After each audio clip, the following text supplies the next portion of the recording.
Hello,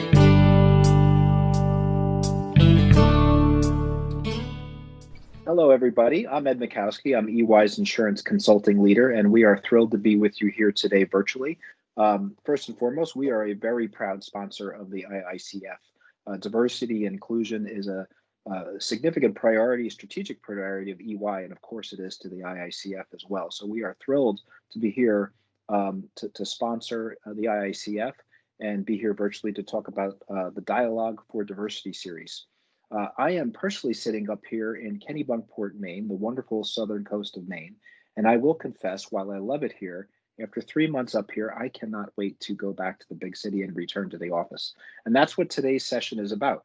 Let me start by introducing Tony Steadman. Tony is our global workforce consulting leader for the insurance industry here at EY. And Tony, could you give a little bit of context on what we're going to talk about today? Sure. Thanks, Ed. As Ed is in Kennebunkport, Maine, I'm actually sitting in New Jersey, about 20 miles from the epicenter of the zombie apocalypse. So, I'm ready to get back into the office, but with a bit of trepidation, which actually gives some context to some of the conversations we've been having. Ed and myself have had the benefit of hosting several virtual roundtables with clients, as well as talking to board members and executives around the migration to being 100% virtual, as well as how they're thinking about returning to the physical space and any plans they have around that. So hopefully we can give you guys some insight to that today. And Ed and I will definitely have some pretty interesting discourse around what we've heard and our perspectives on what our clients are telling us. Ed? Yeah, that sounds great, Tony. So maybe we can jump right into our discussion questions here. So as you highlighted in your opening remarks, you in particular have really been at the forefront in the insurance industry, working with our clients and talking to our clients about the return to the office, the return to the workplace. And off the back of all the roundtables that we've done, I'd love if you could give some perspective on your experiences and maybe share some of the key findings and takeaways that we've learned from our insurance industry clients. Sure. As I think about the numerous conversations that we've had with clients, Ed, as well as the feedback we've gotten through all of the roundtables, I think I would probably put the findings or the perspectives in two main categories. One, the category around a post-mortem, right? And also the category around how they're thinking about the future. And the category around a post-mortem is mostly clients have said that they were really surprised and pleased by how quickly they moved to being 100 or 99.9% virtual. It was not without any hiccups, by the way, but they were pleased by their ability to move quickly, to make decisions very quickly, and also overcome a lot of the infrastructure and technology challenges that they were faced with. So they did that pretty quickly. Now, we also found in the category of thinking about the future, as people are thinking about migrating back to the physical space, they're all saying that, yes, their populations have different views on timing and whether or not they're comfortable, but they're really being really purposeful around that. And as they migrate back to the physical space, no one is saying that the new normal will be 100% back in the office. Right? They're saying it will be something less than that. So that means they have to rethink their physical space, and they also have to rethink what the technology infrastructure needs to be. They've made a lot of investments that enable them to be 100% virtual, but they all feel that they need to make more investments to maintain what that new normal will be. Yeah, that makes total sense. I mean, I in that area, I mean, one thing on my mind is just insurance. The insurance industry, loves data, and they pride themselves on their purpose of helping to protect their clients and manage their clients through dynamic environments and protection events such as this one. So what would you say that companies are doing around data insights and helping their clients manage through this through the use of data and related insights? Do you have any perspectives on that? Yeah, I do. It's both a perspective on the use of data and access to data, as well as speed and decision making, right? So as you said, historically, the insurance industry, has had a lot of data and depends on data analytics and forecasting for claims, as well as forecasting the ups and downs of their business. But they're not historically known for making quick decisions, right? So mostly the data has been a rear view mirror exercise. And lots of times when they're ready to make a decision, the data is already old. Now we're in an environment where not only has the decision-making speed actually increased, but the access to data has allowed them to actually link up the speed of decision making and their ability not to look in the rearview mirror, but also forecast. So, one example of this, I think you know this, Ed. We have a platform called EY Site, and we've been using it as well as some of our clients to actually aggregate lots of different data points around what's going on in the physical space, data points around contact tracing, data points around what's going on in a specific state as it relates to cases of COVID, data as it relates to claims volumes and different types of analytics, and giving our clients as well as ourselves the ability to bring all that together, make decisions on our business and on our workforces. And it's actually been very powerful to the organizations that we serve, and also very, very powerful to us.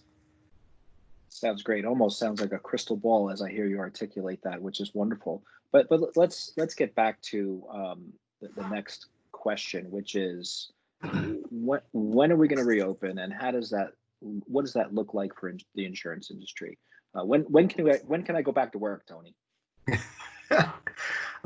That's a very complicated question, and I'll answer that question based on some of the plans that we have, and give you some insight of that, as well as what our clients are saying.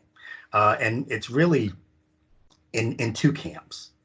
We have clients that are saying, yes, our sales force wants to get back to work, more so than any other population or any other cohort. There are pockets of our population that need to get back to work because they don't necessarily have a home space that's conducive to long-term working virtually. And we also have some folks who have a preference to actually be back in the office. By and large, our clients are saying either they're in the camp that says, this is working fine, we're 100% virtual, and the logistics around contact tracing, deep cleaning, reconfiguring the office, staging people in the elevators is just too much. And they're saying that their default for the foreseeable future will be work from home. And they'll make some decisions on what populations, whether it be 10% or 25%, can go back into the office, and they'll have some decision criteria around that. Some of them are also going in so far as to say they're setting dates as it relates to when that first tranche of people can go into the office. But the default will continue to be working from home or working virtually. Then you have people that are in the other side, the other end of the spectrum, and they have actually not only set dates, but they've also set tranches where they can actually migrate to up to 50% of their workforce to go back into the office. And even though they have different populations, such as the sales force, that are clamoring to get back into the office, by and large, all of our clients are saying they're not letting people go back just because they want to.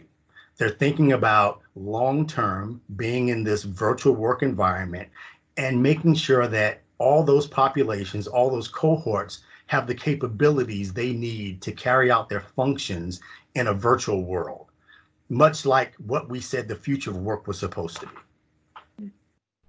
Well, that's really great, Tony. So maybe I could pivot a little bit more and ask my final question, which, as you know, I'm a relentless optimist, and there's always something good that comes out of everything. And so in this situation, you've talked about silver linings and what are some of the silver linings that are there for our industry. If you had to pick one or maybe two, what would be your top thoughts on the good that's coming out of this whole situation? That's a good question. You said accurately that you're a relentless optimist. I'm more of a relentless pragmatist, but I'll try to answer the question as it was asked. So, the good things or silver linings that have come out of this. One I mentioned before is really the speed of decision making. Almost every single client that we've talked to, they were really pleased by the fact that not only are their leadership teams and groups of individuals across business units and across multiple time zones able to collaborate a lot better, a lot quicker, but they're able to make decisions really, really quickly.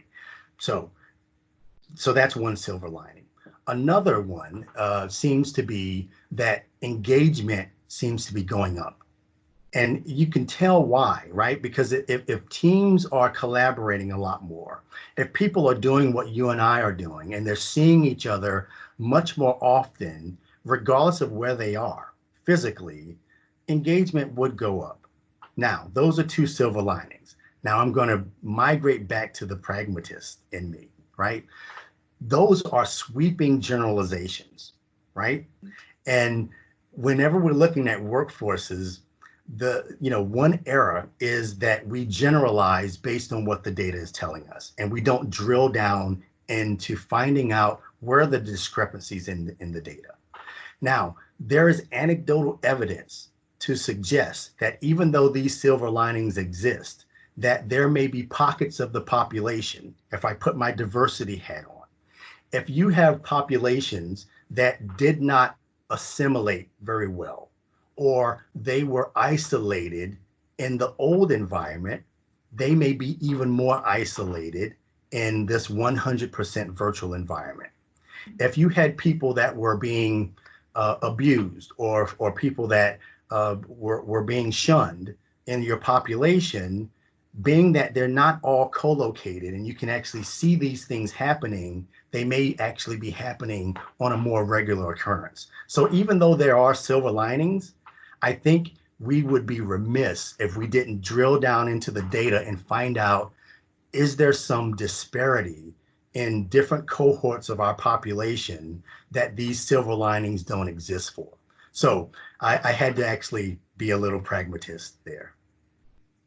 Tony, that was really great. Thank you so much for your insights, and I think you validated this as both a tremendous time of both challenge and opportunity in the marketplace. And so in closing, I would like to just thank the IICF for the opportunity to participate in their discussion here. And we are a very proud sponsor of the IICF, and at EY, it is a strategic imperative for ours to be both diverse and inclusive. So thank you very much, Tony. Yep. Thank you, Ed, for an engaging conversation. This was great. There is definitely no shortage of things to do.